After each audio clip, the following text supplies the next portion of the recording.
Hey, it's Bill, and you're tuned into the Pennsylvania Rock Show, featuring the best unsigned rock and the metal that Pennsylvania has to offer right here on PARockShow.com, MegaRockRadio.net, 107.1 FM St. Louis, Missouri, AltRockRadio.ca in Hamilton, Toronto, Canada, RootarooRadio.com out on the beaches of San Diego, California. What am I forgetting? Oh, how about Birmingham, United Kingdom with xrpradio.co.uk, and right here in Leechburg, Pennsylvania, home of the Pennsylvania Rock Show, buildthescene.com. This is episode number 547. She is Christina from the Shadow event, and I'm going to let her take over. Are you ready for this? I might be almost as worried as she is. Well, let's first compliment Bill on his lovely, beautiful full tree back there. That thing is huge. Yeah. It makes me think of Clark Griswold. Little full, life's that. It's actually shorter than the ones we usually get. Usually they go to the ceiling. Your ceiling looks high. It is. It's probably at least 9 feet. Wow, yeah. Usually they're about 8. Yeah. And it looks beautiful. You did a good job. Well, the Christmas tree picking is supposed to be the kid's job, but it really ends up being Mom's job. She kind of points them in the direction of the one she wants. Yeah, I imagine so, but I'm sure it's all fun. Where'd you guys go? We went to Fleming's. There used to be a Fleming's tree farm in Indiana County, but it got bought out by another company. We always go there. We usually get our trees from that place, but we didn't this year. We went to a different place in Indiana County called Fleming's. I can't remember. There's more to it. Fleming's. I don't know, but we went there. The prices were better, and clearly the tree was awesome. So yeah, it looks good. All right. Well, speaking of Christmas, why don't we just stay here? All right. My first question for you is, what is your favorite Christmas movie? My favorite Christmas movie. Yeah. Oh man. Wow. I don't know. The questions are only going to get harder. I know. I think maybe, man. I'm going to say one just to annoy my wife, and then I'll give you a real answer. A Christmas Story. Okay. She absolutely hates that movie. Probably I like the Santa Claus franchise, like all of those movies with Tim Allen. Yeah, okay. Sometimes I quote them in class, and the kids just. Yeah. Well, I think that's a little bit more geared towards adults. Yeah. How old are your students? Oh, I teach kindergarten to 8th grade. Okay, all right, yeah. The only grade levels that I don't teach at school are the preschool levels, which are 3-year-olds and 4-year-olds. Yeah. And this can sound terrible, but I'm okay with that. All right, so we're going with Christmas Story and the Santa movies. All right. Okay. All right. So, what is your favorite Christmas memory? Christmas memory. Okay, so this one's kind of funny. My brother, when we were little, he used to be able to pick up presents and without opening them, tell you what they were. And he completely ruined with the year that I got all my goalie equipment for deck hockey, because he picked every single thing up and told me what it was before I opened it. But that's not the story. My favorite thing was one time he picked up a package of socks and he went, "It's socks! This wasn't on my list," and threw it over his shoulder. And so your parents never caught on? They never tucked gifts in a big box, to make them Not really. No. I think they thought it was funny.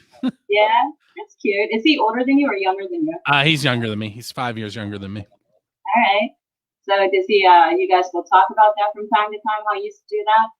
Oh, definitely. Does he still do it now as an adult? That's a question too. I don't know, not so much. I mean, usually we do. Not this year, but usually we go to my parents' house on Christmas Eve, and they do the grandparents' gifts on Christmas Eve. Yeah. That's not happening this year. No, I know. Sadly. It's all right. We're going to pick it back up next year with everything. All right. So. Hey, real quick. Gonto is in the chat room. Okay. And he says his favorite one is The Year Without a Santa Claus with Heat Miser and Snowy. Oh, okay. Is that part of the Tim Allen movies or no? No, those are the like claymation or stop motion. Yeah, yeah. You know, the one where the young Kris Kringle kind of looks like me. Yeah. See, you see it. I do now. Yeah, especially because you're growing it in a little bit. Yeah. Yeah, it looks good though. By the way. That's another thing my wife hates. Is she? Yeah, she's not a fan. Nah. I think it looks good. She and my kids, not so much. Happy wife, happy life. That's right. Do you ever feel like you ever want to go on a Christmas strike like the movies Christmas with the Kranks or Four Christmases? You know, I've never watched those movies. Yeah. You know what they're about though, right? I really don't. Is it kind of like The Year Without a Santa Claus, only adultified? Right. Well, yeah, I've never seen that film. But yeah, so essentially each movie goes on vacation to avoid my cat just puked. They go on vacations to avoid the holiday madness. Not so much. I mean, my kids are still young, so you know, there's the excitement in the morning and watching the open things, and so no, not really. No, yeah. No. I mean, my son is 12, my daughters are 10, so yeah. So I'll interview you again in a few years. Yeah. when they're all at puberty at the same time, you mean? But to be fair, Christmas with the Cranks, their daughter, I think they only had one kid, and she was off, out of college and moved out of the house. And for Christmases, they didn't have any kids. So to be fair, yeah, you got a solid point there. Jonna's favorite movies from First Angel Media, Rudolph and Frosty. Oh, nice. Yes. I think, oh no, that was Grinch was on the other night. I saw somebody, I posted that on Facebook. My daughters love the Jim Carrey Grinch movie. Oh yeah, that's classic. He does so good in every movie. I kind of miss him, I don't know, a little crazy, but I like it. All right, so we're both Italian, okay? How about the 7, just a little bit? No, literally, I'm just a little bit. I'm more German. Oh, really? A lot more German. Yeah. Are you going to ask me about the 7 fish? Yes, and Dominick the donkey. Oh, well, so I have never done the 7 fish thing. Never. Me either. Yeah. But Dominick the donkey is my dad's favorite Christmas song. Yeah. And I actually have a funny story about that the other day. Another thing, everybody's going to think my wife hates everything. My wife hates that song too. And she told Alexa to play Christmas music, to shuffle Christmas music. And the first song it played was Dominick the donkey, and she starts yelling at Alexa. So Bria runs into her bedroom and waits for Kelly to tell it to skip. And when she hears it say skip, she tells her Alexa to play Dominick the donkey in the living room. So there is a little bit of me in there, I think. It's a classic. It's a great song. What's it even about, though? Do you know? What's that? Dominick the donkey. What's it about? Isn't it like a traditional? It's something to do with history, right? I look it up all the time, and I always forget. I honestly don't know. Yeah. We're such terrible Italians. John is trying to help me out here. She said she's a lovely woman despite how it seems in this. And she makes great jewelry. Yes. Alrighty, on to the next question. So I think we'll get rid of Christmas. We discussed enough Christmas. Maybe we should mention that this episode is going to be all unsigned Christmas music. So, oh yeah, go ahead. Okay, sorry, go ahead. So we're going to have a lot of unsigned artists performing their Christmas music, their Christmas songs. So you have to tune back in later on the audio, correct, to enjoy all those tracks. Now, back to the questions. What made you want to start doing podcasts and when? So there is no actual answer to that. It was an accident. Back on September 14th, 2004, there was a streaming radio station. I can't ever remember if at that time it was called Unsigned Online or Indie Band Radio. I think it was unsignedonline.com at that point. And it was ran by a 14-year-old kid out of Texarkana, Texas. And his mom was running a website called bandsthrivingOnFans.net. And his mom had come across my new website at the time, which was akmusicscene.com, which literally I put out in February 2004, and it's September 2004. So it's pretty new to the game. And she and I had been talking about doing some like cross promotion stuff. And she said, let me show you what my son's doing. And that was the unsigned radio station, streaming station. And he had a virus on his computer on September 14th. And he was like, man, I really need to take my computer down, but I have like 300 people listening. And he did. Like, that was an average day for him. And I was like, look, I have some unsigned music because I'm doing websites for bands. I was like, if you show me how to take over the radio station, you know, I'll do it while you fix your computer. And then I realized I didn't have a microphone. So I called Brian Schaefer, who was the lead singer of the band Cage. And he showed up with a computer mic, which wasn't what I was expecting, but he did most of the DJing that day. But that was the first Pennsylvania rock show. When it finished, he said, that was cool. We should do that again. And now to this day, my wife blames him. And he showed up the following week with a mixer, a bunch of mics, and like half of every band within a 10-mile radius of my house. That was the second one. All right. So that's pretty interesting on many levels. So being an accident, that's pretty impressive. And then you just like kind of got thrown into it by Schaefer, right? And then you stuck with it, which we're happy about. I'm very happy about. I know a lot of other people are very happy about, because you do so much for unsigned bands and you promote so well, and you're always working, rebranding your product, keep it going and keep it refreshed. It's never boring. You're very entertaining. You're very, very cool, genuine personality. So I'm glad you stuck with it. Now you mentioned Cage. You've played them before, so you knew them when they're national acts right now, right? They are not. They broke up. I'm gonna bite my tongue there. I almost said something I probably shouldn't have. Okay. Fair enough. That's fine. Yeah, I'll tell you that off the air. Okay. All right, that's fine. If anyone knows of a drummer looking for a band, they should tell me though. Okay. All right. Yeah. You hear some people. Okay. Well, speaking of bands and how much you support them, were you ever in a band? No. No. The running joke is that I'm gonna take Ralph McCartney's spot in Homicide Black and play bass, but I don't know how to play bass. And there's actually a photo where I photoshopped him out. Homicide Black is a 3-piece, and the photo is the three of them with me. And I literally slid myself over top of him and I renamed the band Homicide Bill. Clever. Yeah, and that's the creative side that you always pull into your podcast. Yeah, it's always brilliant. But yeah, I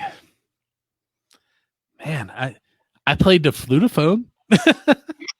What is that? They call them recorders today. It's just like a little plastic flute that they teach you how to play at school. And I learned, this is funny, I learned the second string from the bottom on an electric guitar. Now ask me why. Why? Because my uncle was teaching me and his bottom string was broken and he didn't buy a new one. And then after that string, he didn't teach me anymore. Yeah. Well, have you ever felt the urge to be in a band?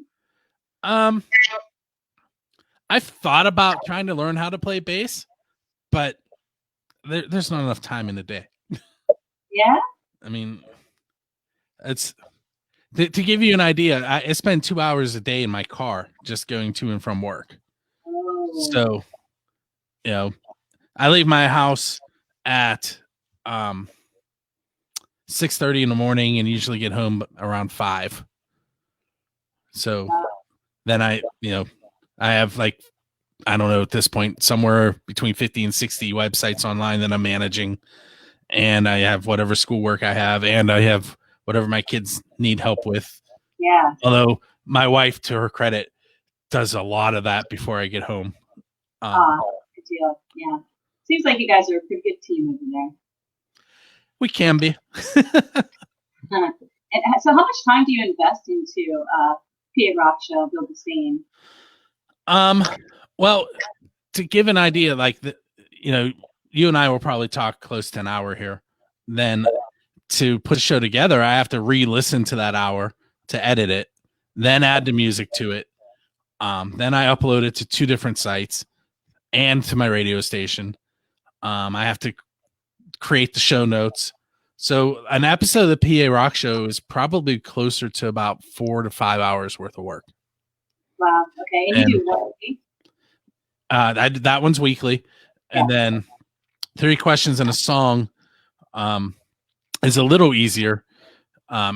It's all of that stuff, but there's only 1 song in it, so there's less editing. Okay. And I try and keep it between 15 minutes to 30 minutes total. So I'm reading Jonna's comments. Okay. I'll pop a couple up here. It says he's a live music photographer now, so maybe not in a band, but learning to cover them in every way.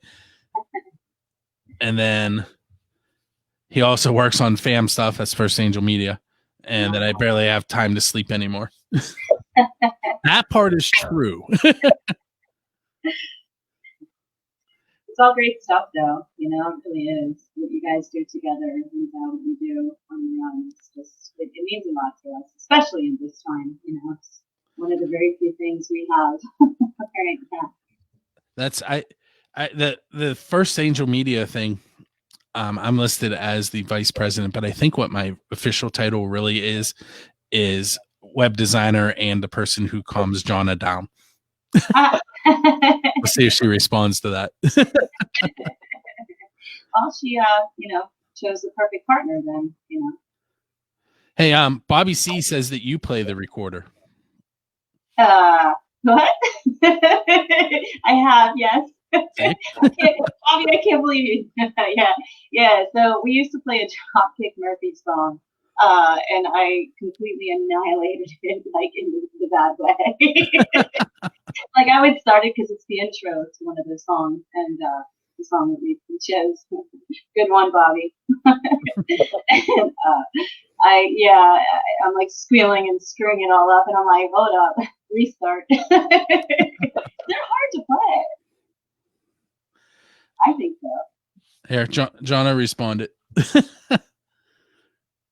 It says, listen, the second part is the most important. You're down. And most important is in all caps. I will say that I kind of have a band in my house, though. Okay. My daughter, Emmeline, plays the flute. My daughter, Bria, plays the clarinet.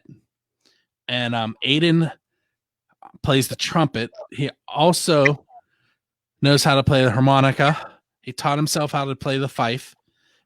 He can sit down at a piano and play the piano, and he knows a little bit of guitar too.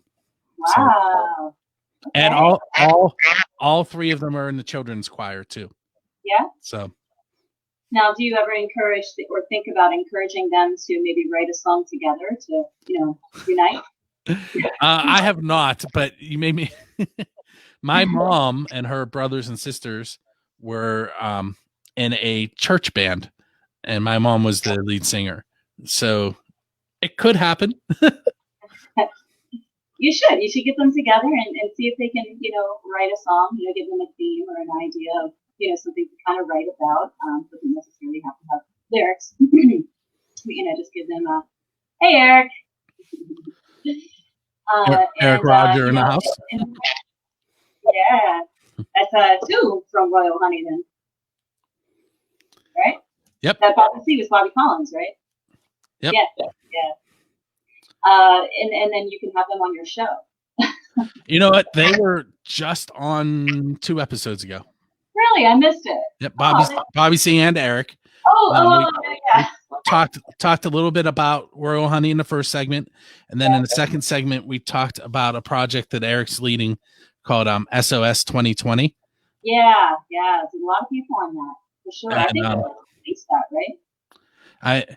He wrote a song, and there are, I want to say, 75 local musicians involved in it.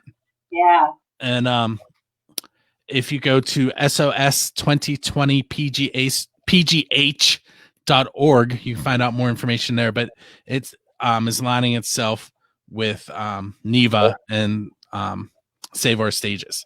Yeah, I think that's right. Yeah, and they recorded at Tonic Recording Studios, correct? At the Vault.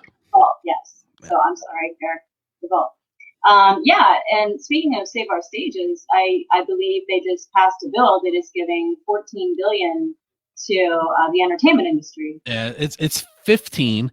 Oh, is it 15? Okay. And if you do some quick math on that, 15 billion sounds like a ton of money.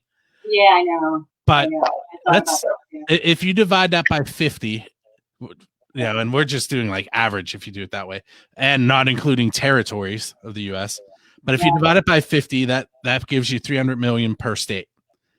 And then let's say you have 300 venues to qualify. That's 1 million per venue.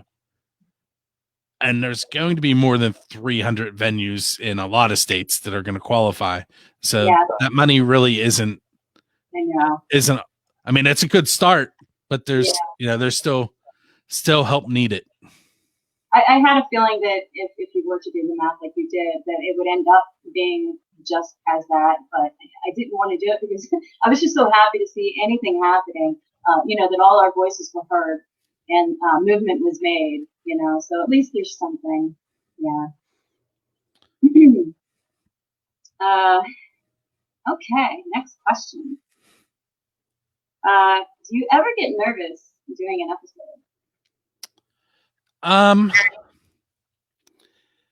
There are times where I bring someone on that like I really, really wanted to have on, and I get a little worried that they're not going to be as excited as I am to have them there. Someone who I targeted for a long time was Miss Freddie. I don't know if you're familiar with her. No. So she sings the blues. Okay. And I think I've seen her in Moondogs before. Oh yeah, probably. She is phenomenal, and it took years for me to finally get her on, and it ended up there's a festival that they do here in town called Pink Day, where they raise money for breast cancer, and she plays that, and the stage is literally, if you walk out my front door, walk down to the next stop sign, the stage is right there.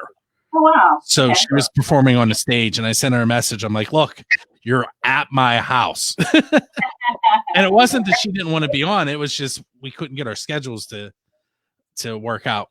And so she was on 3 Questions and a Song for that, and we literally sat on the wall in front of my house and recorded that episode. Oh, neat. Yeah. When was that? Oh, Jonna is commenting about the Foo Fighters. I don't know if you see that in there. Yeah. Right. So the Foo Fighters are involved with Save Our Stages. And I have a question that I normally ask on the Pennsylvania Rock Show recently about who is your Dave Grohl. And I'm constantly posting, trying to get Dave Grohl or someone from the Foo Fighters to come on the show.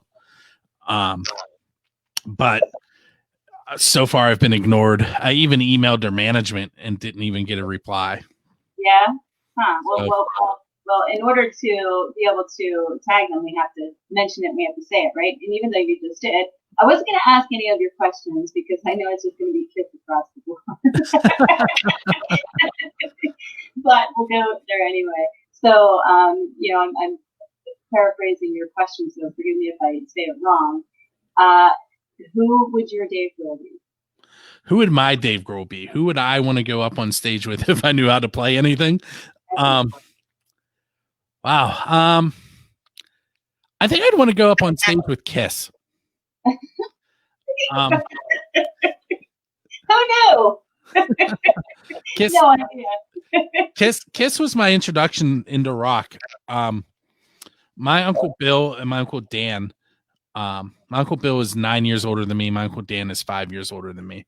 So, they were the two people that I looked up to as a kid. And they were huge Kiss fans. So, Kiss, and then like Motley Crue and AC/DC and, Iron Maiden, that was the stuff they were listening to. So that was the stuff I was listening to. Yeah. And I actually have a funny concert story. I went to a Kiss concert with my Uncle Bill, and my wife and my college roommate and my aunt and my aunt and uncle's son, Willie, which is funny. Their last name is Nelson, so Willie Nelson. But we went to a concert at Star Lake. Wait. Call it that again. Call it Star Lake again, yes. But how old were you? I was probably in college. Okay. Or maybe right after college. But we went. It was Kiss, Ted Nugent, and I think it might have been ZO2 that opened. I think it was ZO2 that night. And there was this guy who, we were in the lawn and he kept coming up and telling me to move because his kid couldn't see.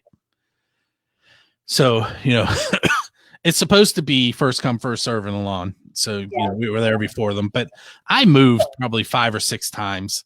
And every time he came down, he kept getting more belligerent and more drunk. And this last time he came down and he didn't have a shirt on, and he was huge. He probably had like Hulk Hogan biceps. Oh wow! And I turned around and this kid was laying on the ground sleeping at this point. And I looked at him and I was like, "Nope, I'm not moving again." So he gets in my face and he's yelling at me. And my uncle, who was in the Army, so he's a badass. He walked over and he went to get in the guy's face, and when he put his hand on his arm, he realized how big his arm was, and he goes, "It's okay, we'll move." And I went, "We are not effing moving."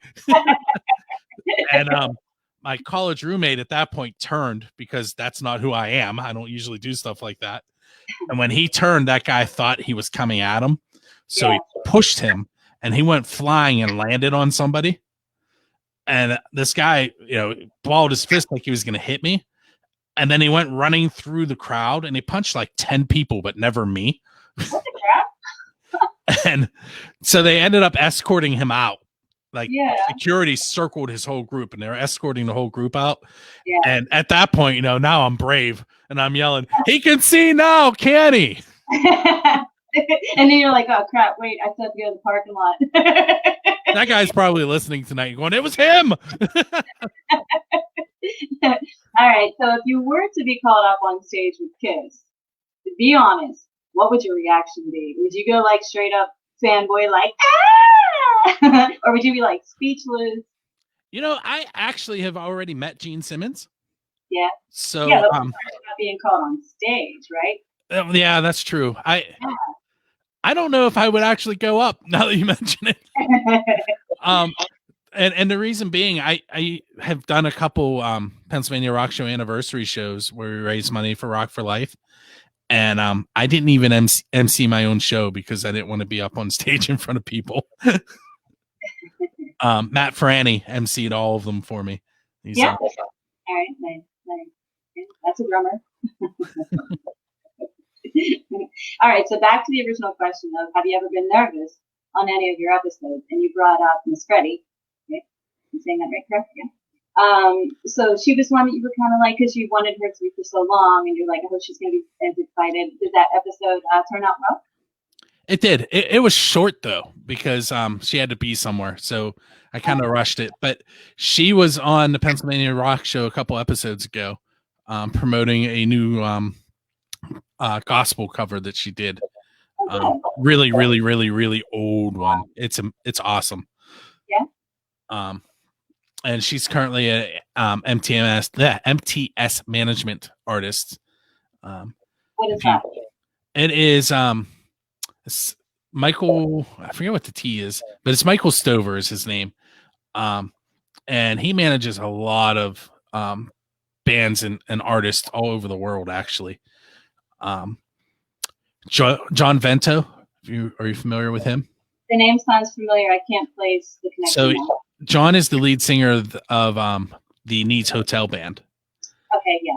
And he does some solo stuff. He and Moondog from why am I blanking on the name of his bar now? His famous one, Moondogs. Duh. Yeah. Duh. They run the Band Together Pittsburgh, which is a organization that basically gives stage time to artists that have autism. So John's a good guy. He does a lot of fundraising through music for a lot of. He does Allegheny clean. I can't. It has to do with the water sources in Allegheny County and keeping the water area around the water cleaned up and free of. My friend actually works with a company that's I think I know what you're talking about, but I forget the name too. And you should look him up, John Vento. Yeah, sure. I met him one time through Angelo, actually, from drummer from Little Honey. Ron Esser, Manny says. Manny Finer. I don't know Manny. Do you know him? Manny Finer is he's a promoter. He brings shows into Pittsburgh, and he's also he is Heroinberg.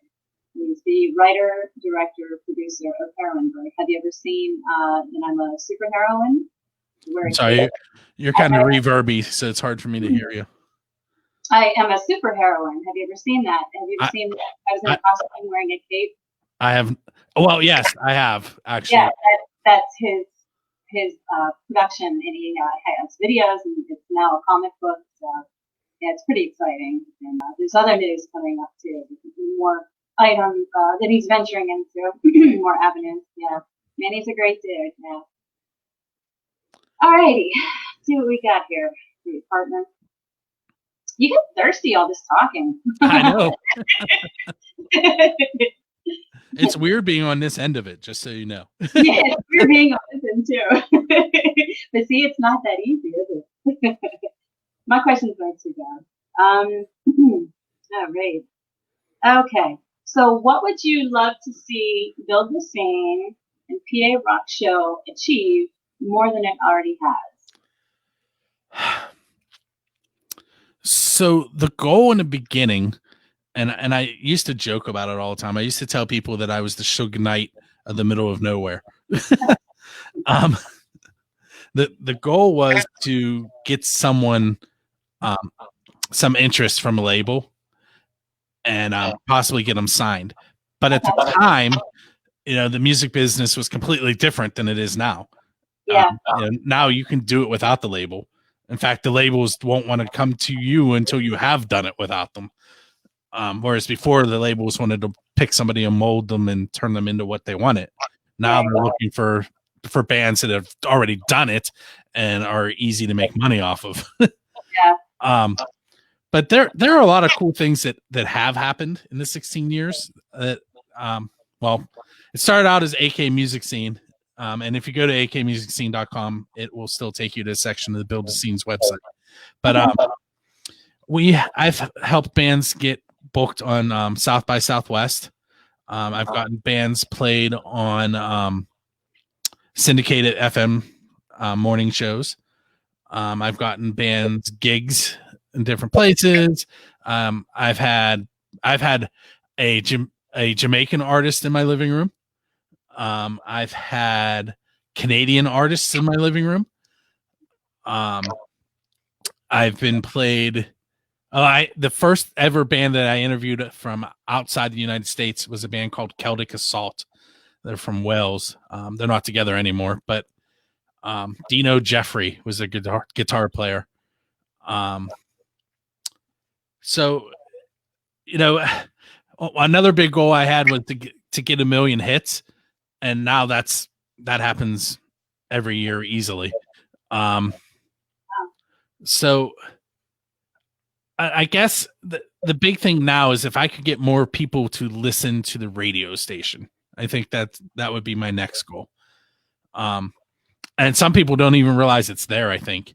But if you go to buildascene.com, there is a little radio player down at the bottom, and all you have to do is press play, and it's playing unsigned music 24/7. You do make finding episodes and viewing accessibility very easily. You do. That's one good thing I love about you.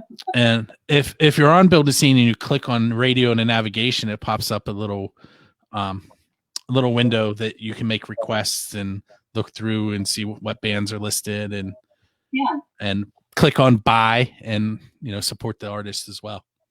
Right. So how do you think you can get to be heard more than you are? How do you? So this is I really don't want this to sound the way it's going to sound, but the problem is that because I only play unsigned bands, it's a niche. I'm only going to get people that are into only unsigned bands. The thing that Indie Band Radio had going for it was he piggybacked off of Mega Rock Radio, who is one of the stations that still runs my show to this day. And anytime that his servers got full, he had a script that would dump them onto Indie Band Radio. So, if his servers were full, and they quite often were, then Chris's radio station was taking advantage of it.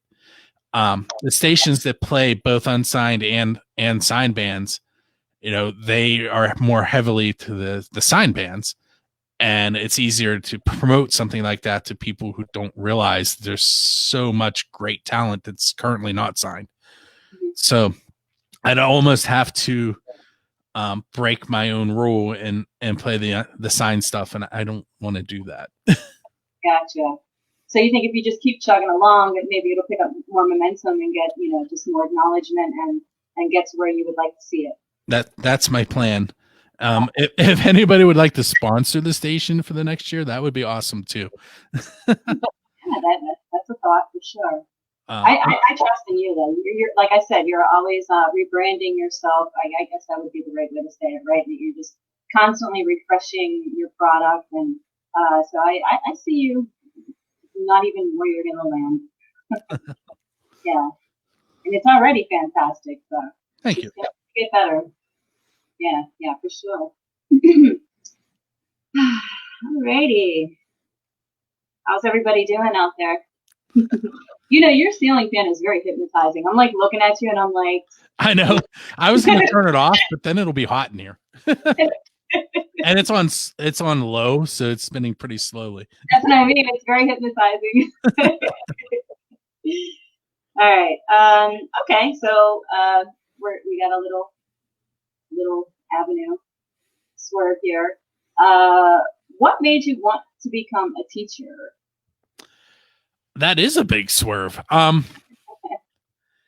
So way back when I was in 4th grade, and we're talking way back at this point. My wife keeps telling me I'm old. Um, I do make her sound bad. She's really not as bad as I'm making her sound tonight. Not bad at all. Back when I was in 4th grade, there was another kid in my class. His name was PJ Manella. And we had another student who I'm not going to name, who was struggling. And our 4th grade teacher came to the two of us and asked us if we'd be willing to give up some of our recess and help her learn how to study and do better. And by the time we were done, she was making A's and B's. And that was when I decided I wanted to teach. And my goal was always to teach 4th grade. And last year, 15 years into it, I finally had 4th grade as my homeroom. Oh, good. Yeah. All right. Now I have 8th grade. Yeah. I'm all over the place. I could see 4th grade being more fun. For sure. So the way I'm realizing, because this is my first time ever interviewing, a way I could have transitioned that, it could have been, okay, so it's so great that, you do this podcast, and you invest all this time. It must be so hard, going and being a teacher. What made you want to become a teacher? I got to get better. I have 3 questions to improve. Yeah, segues are tough. 16 years in, and I still mess them up all the time. Really? Thank you. All right, so what's your craziest story to tell as a teacher? As a teacher? Man, I don't think I'm going to tell that one. All right, well, let's go back. So you said that I can tell you that one off the air. So you had to tutor the 4th grade. So you realized like the difference that you made, and it just made you feel good. So that's pretty cool. Yeah. I actually, when I was a kid, I used to want to be a teacher too. It's definitely not for everyone. And this year, if it was always like it was this year, I don't know if I would still be doing it. Yeah. This year is tough. Yeah. Are you enjoying this Christmas break then? Hopefully.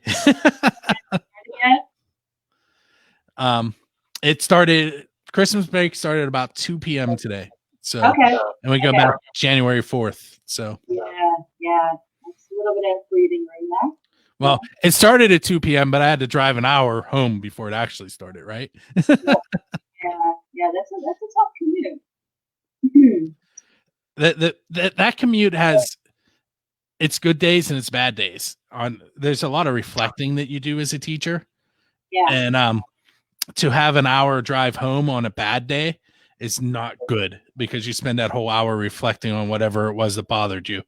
Oh, right. But on the good days, it's great. Yeah, it's a confidence booster for sure, reflecting. Yeah.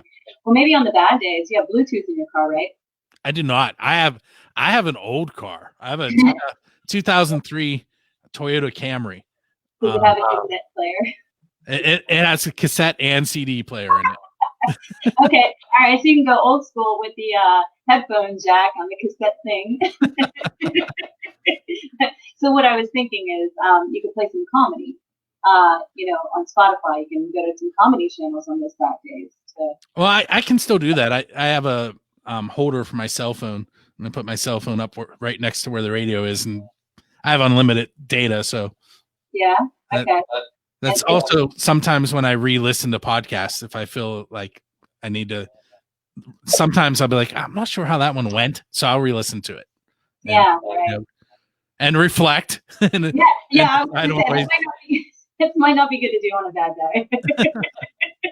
I suck everywhere.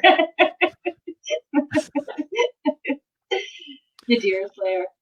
So there's a story behind that, and I didn't do it. So the car that I drive, the Camry, was my wife's grandmother's car, and she gave it to me, which is funny.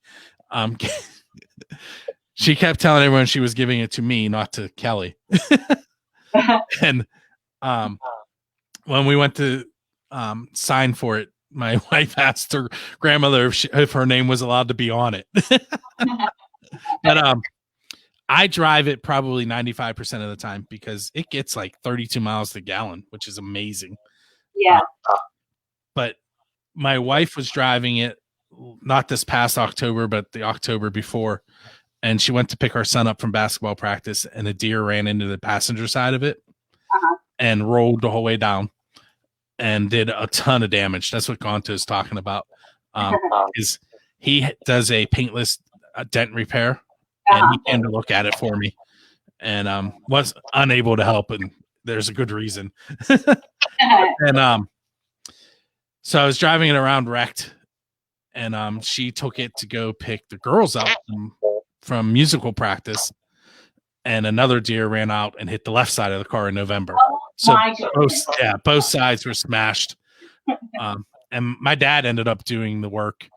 And there's still some work to be done, but it was the insurance companies were going to total it, and I have about $300 into it.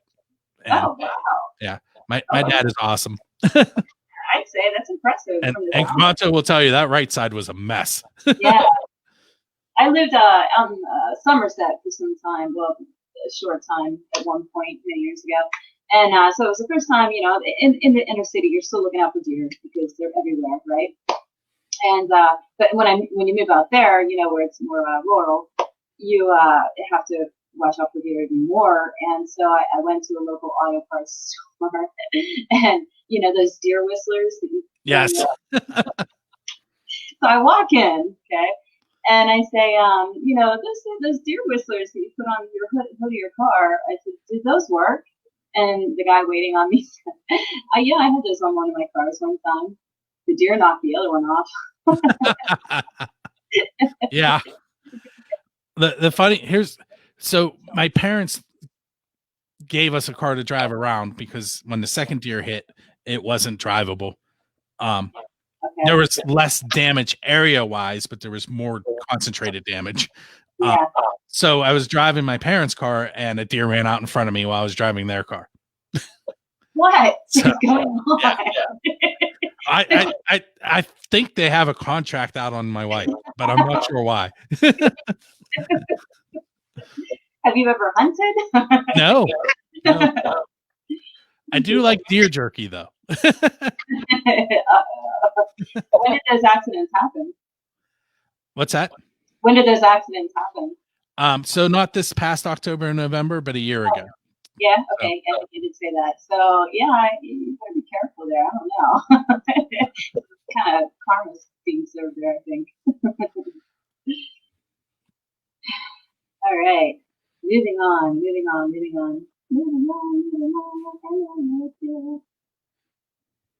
If so we talked about, let me try to say if you're not going to ask me this cartoon question, are you? Maybe. Not yet. All right. So we were talking about, you know, you're being a teacher, and you know, we'll need to become a teacher, and any crazy stories that you may have. But if you were to start over, what career would you choose? I'm gonna kind of Shanghai this question a little bit, and that is a reference to a past episode with the bloody semen. But I almost changed my major in college. I was convinced that I should change to computer science. Which coincidentally is what got me the teaching job that I'm in now, because I did have a computer science background. Okay. But I called my parents, and my dad talked me out of it. And I think I know he was right, but there are days where I have a bad day where I'm like, man, I should have changed it. My brother is actually a software engineer, so he did take that route. But he still calls me with computer problems. Well, you also design websites, right? I do. I'd have to recount them, but somewhere between 50 and 60 websites that I have online right now. Yeah. From small businesses to bands to things like First Angel Media and the SOS 2020, Endeavor After LLC, which is a t-shirt company. Yeah, I know. GameStick LLC. Maybe that's why the deer are coming after us. GameStick LLC is it's a mount where you can mount your cell phone onto your rifle or your crossbow or your bow and video your kills. Oh. So maybe it's Mick's fault. Let me see it in slow motion. For the record, Mick was a sponsor of the Build to Scene radio station, so yeah, I didn't want to throw his out there. The GameStick LLC. Yeah, nice, very cool. Yeah, you did real good work that way too. So yeah, I mean, so you're still kind of doing it, you know, the computer engineering to some degree, right? Yeah, I mean, I actually this year I'm teaching science stream, which is science, technology. The R is supposed to mean religion, but I'm not allowed to teach religion because I'm not Catholic. Engineering, arts, and math. And then I'm also teaching computer science and Spanish. I did catch the Spanish one time. That you mentioned that, yeah. Yeah. I'm sure that everyone that's ever looked at my page and seen anything about Spanish knows I didn't really want to do that one. Yes, that's exactly what I picked up. It hasn't been as terrible as I expected it to be, but I still don't really want to do it. Yeah, it's tricky. It's tricky. And speaking of Heroinberg earlier, my character in Heroinberg is Spanish. She's Latina, and I cannot enunciate. I cannot speak in a Spanish dialect at all. It took me like 20 takes one time to say buenos dias here. I think I'm still saying it wrong. Can you roll your R? I can roll my R like an Italian. Yeah, I can roll. I can single roll. I can double roll. So I had pulled aside a couple of Italians, like straight from Italy, that are in the embassy and negotiations and whatnot. And I pulled her aside one time at Howard's, and I said, "Listen, I need to talk to you. You gotta help me. I cannot say these Spanish words. What is wrong with me? I felt like the worst Italian ever." She goes, "Christina, neither can we." It's a different dialect. I made the mistake in college. I do have an elementary Spanish minor, so I have taken the classes on how to teach foreign languages. So it's not a stretch, even though I kept trying to convince my principal that it was. But I also made the mistake of taking Italian for 2 semesters while I was taking Spanish. And they are, while they're different, they are similar enough that I would be in Spanish class speaking Italian and Italian class speaking Spanish.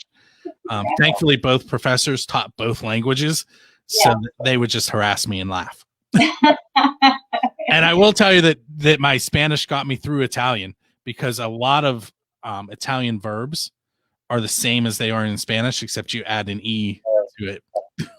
Yeah, so, yeah. And that's when it comes down to spelling it. Yeah. Yeah, they share a lot of sister words. The languages are definitely very similar, but the dialect, man, they just can't. I tell people all the time that my Spanish professor loved me because I was always late, and he could yell at me in Italian with my Italian last name. He had a cool Italian last name. His last name was Tre Case, 3 houses. Yeah? What is it? Tre Case. That's Italian? Mm-hmm. Yeah? Huh. Interesting. Okay. I would never guess that. To me, it sounds like, I'm not real good at that either, but to me, it sounds like Russian or Polish. But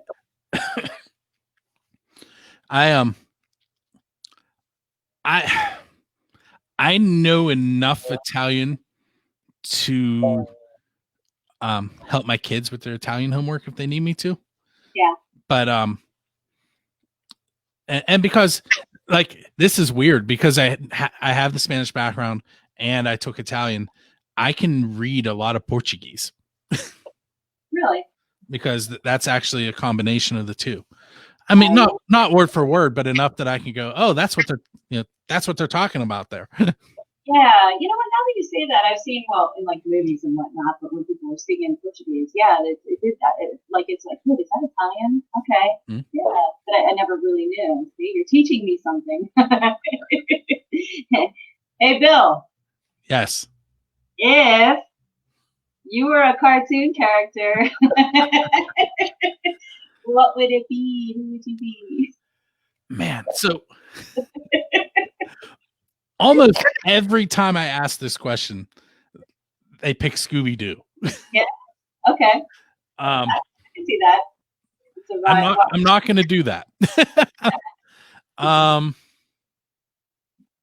Either that or they'll do like Beavis and Butthead, or I'm trying to think who else comes up. It's I'd say 90% of the time they answer with Scooby-Doo, so I'm going to avoid that one. If I was going to be a cartoon character,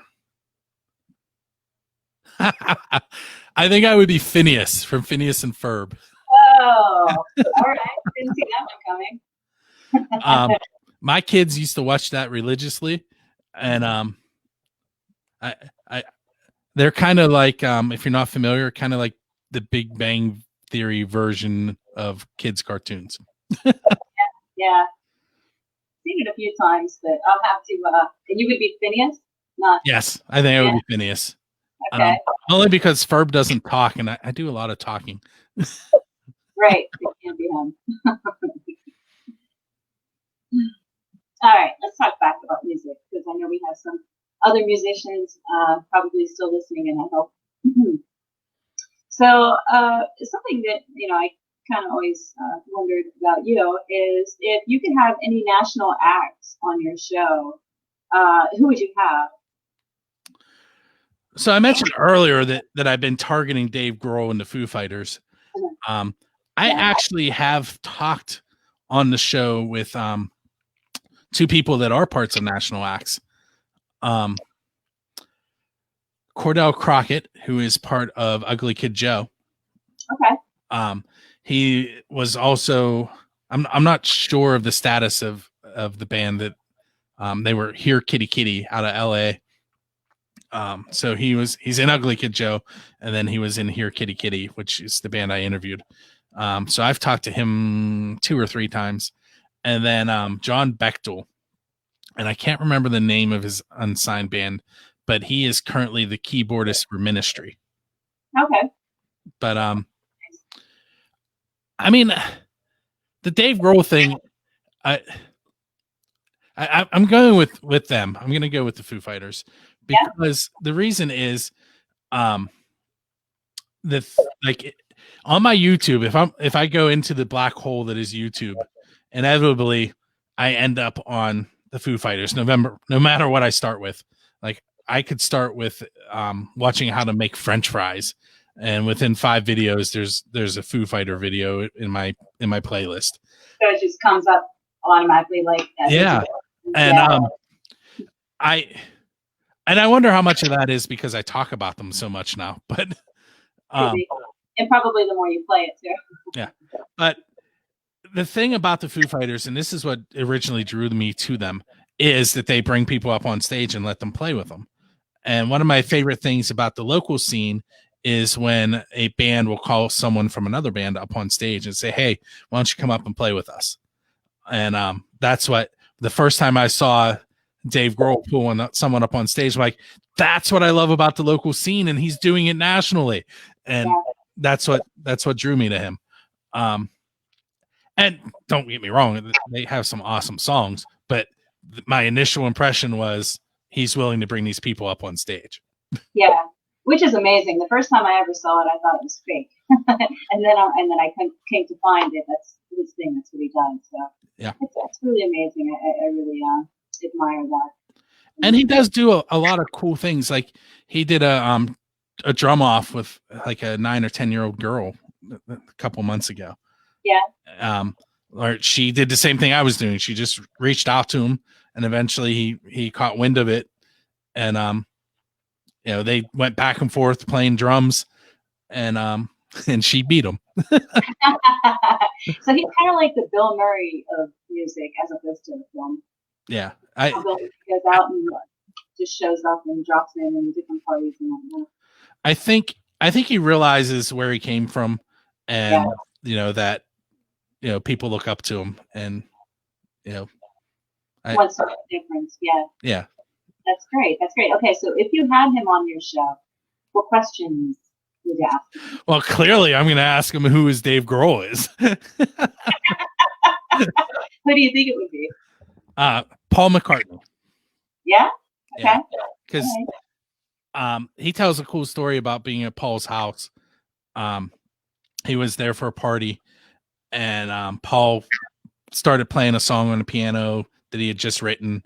And when he got done, everyone's like, Dave, you should play. And he goes, and I was, he didn't use the word high, but he was high.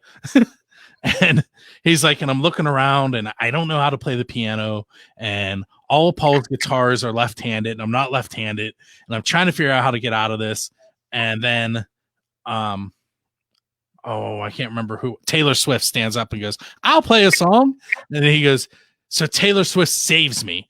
He goes, and she goes over and she starts playing on the piano. And I'm sitting here. And as I said, I was a little altered. And she's playing this song. And I look at my wife and I'm like, I think I know this song. And my wife goes, it's yours.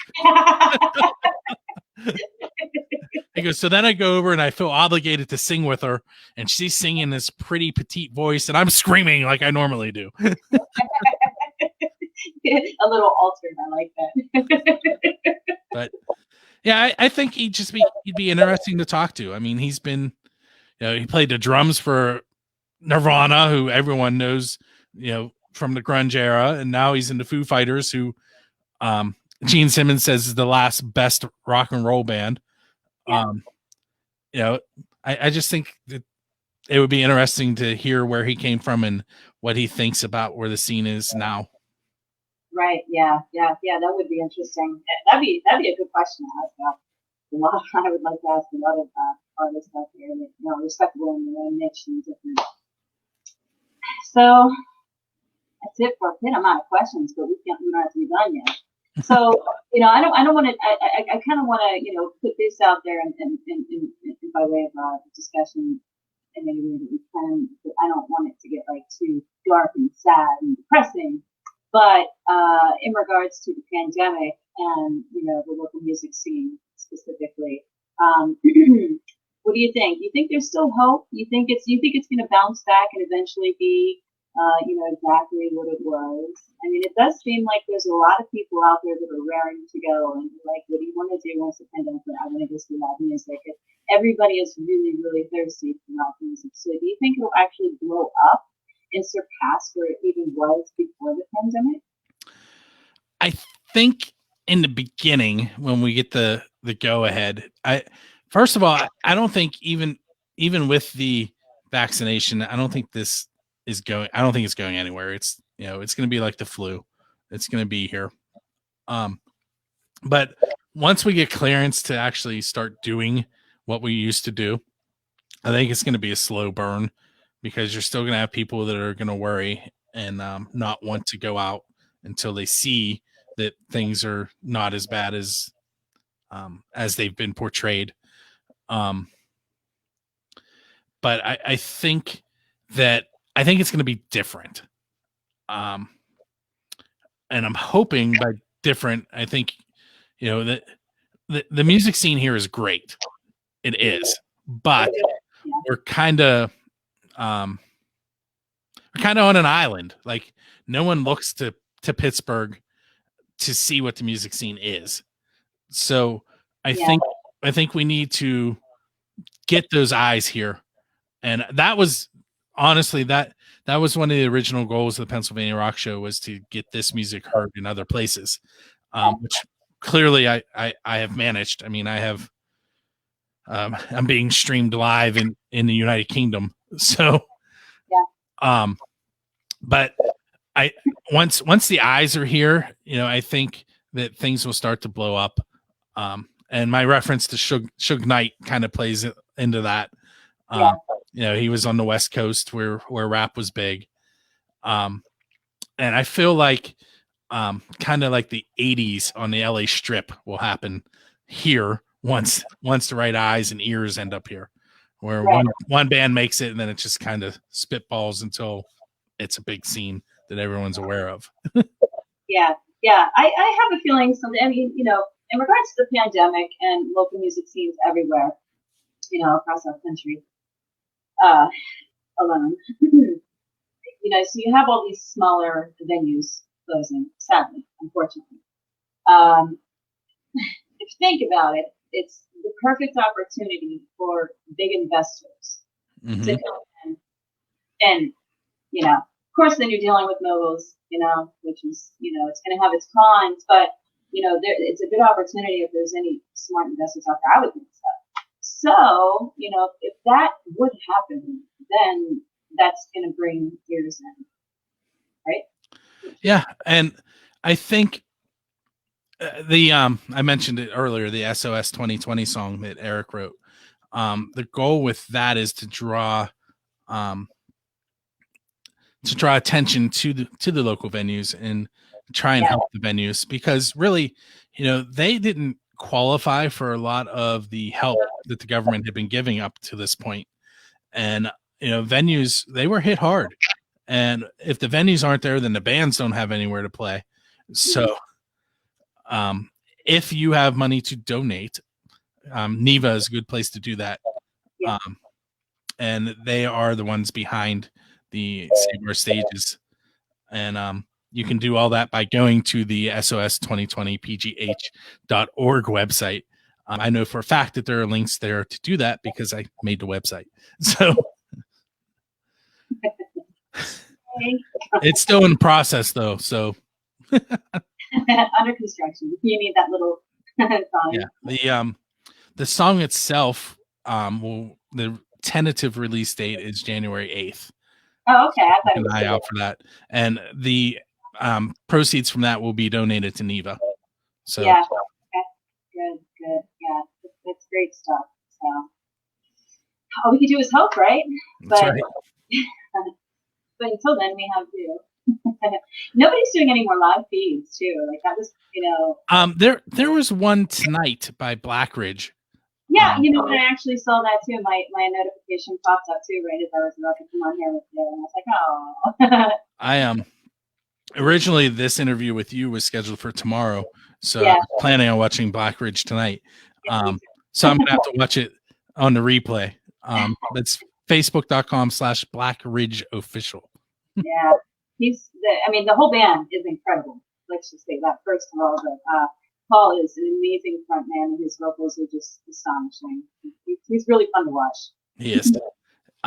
He coincidentally, and I've told this story recently, back in the early days of the Pennsylvania Rock Show, he was in a band called Ill Fated. And when I originally floated the idea to my wife that we were going to do this in the living room and have bands play live, she was like, if they play acoustic. So in the beginning, it was all acoustic. And let me tell you, hearing a metal band take their song down to acoustic and still having that emotion behind it is amazing. So they'll always have that energy and that. Yeah. Yeah. So Ill Fated showed up with amps and an electronic drum kit and plugged in electric. And I didn't talk to Paul for a while because Paul got me in some trouble. Yeah, but just like when Brian said, hey, we should do this again, we did it again. We started bringing in the band's electric and acoustic.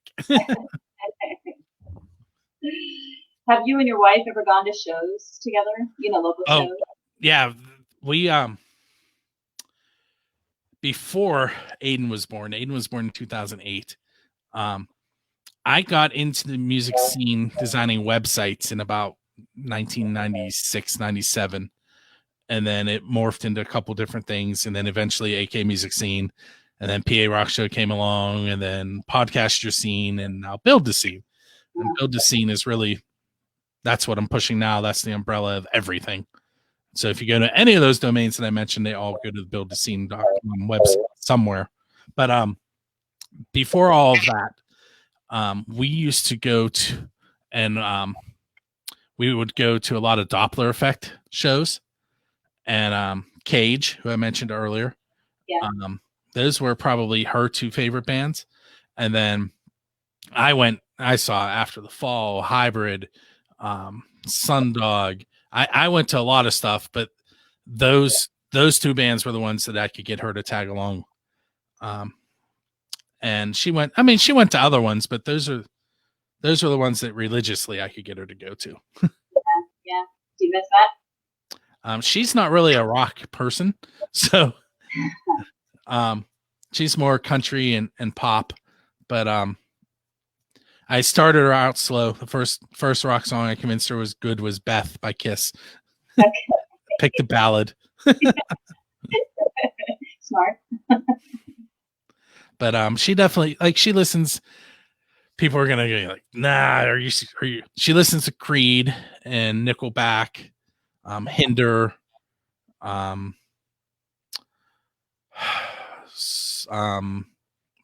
Shinedown, those kinds of bands. We've seen Kiss multiple times, Aerosmith, Def Leppard, Poison, Hurt, Aaron Lewis.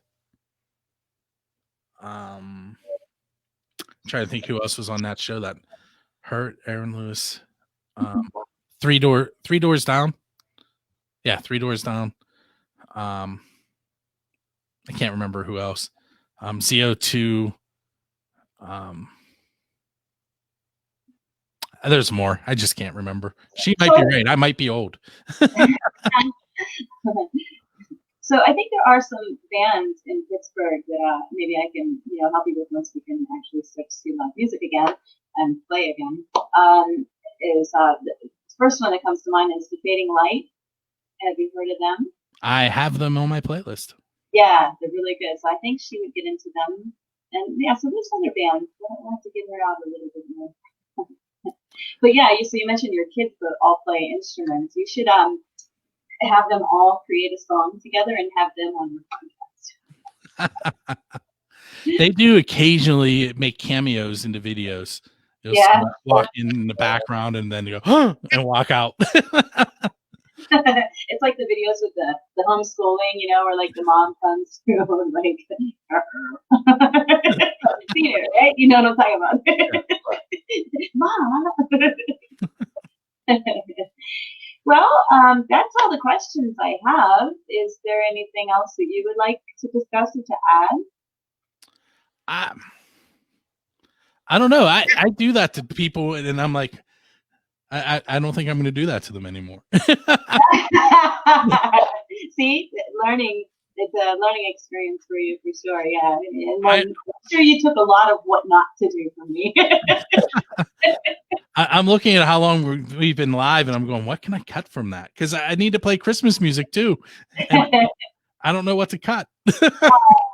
All right. Well, let's definitely end it then. So this was a pleasure to interview you. Maybe we'll have to do this again sometime.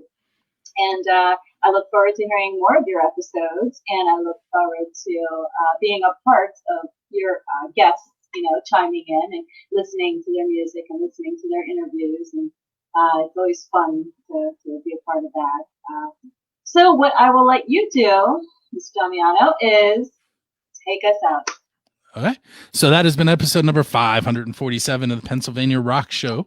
With me tonight was me with Christina from the Shadow event. That was weird. Make sure you check us out each and every Friday night at PARockShow.com. Check out our sister podcast at buildascene.com/show/3QS. That's 3 questions in a song. That is the podcast that is exactly what its title is. That is the 1st and 15th of every month. You can check us out by going to buildascene.com. Make sure you check out Christina's band, The Shadow Event, facebook.com/The Shadow Event right there. And I am going to make sure that I promote firstangelmedia.com tonight because I do not give it enough airtime. A lot of awesome people over there, writers, photographers, videographers, and people that are in the music scene, both as musicians and people trying to push the scene. So you need to check them out. And with that, we're going to play some more of the best unsigned rock and metal that Pennsylvania has to offer. And when you hear John the American Hilljack Lane giving you the outro, you'll know it's time to check us out the following week. We'll see you later. Merry Christmas. Happy holidays. That's right. Merry Christmas. Almost forgot playing Christmas music.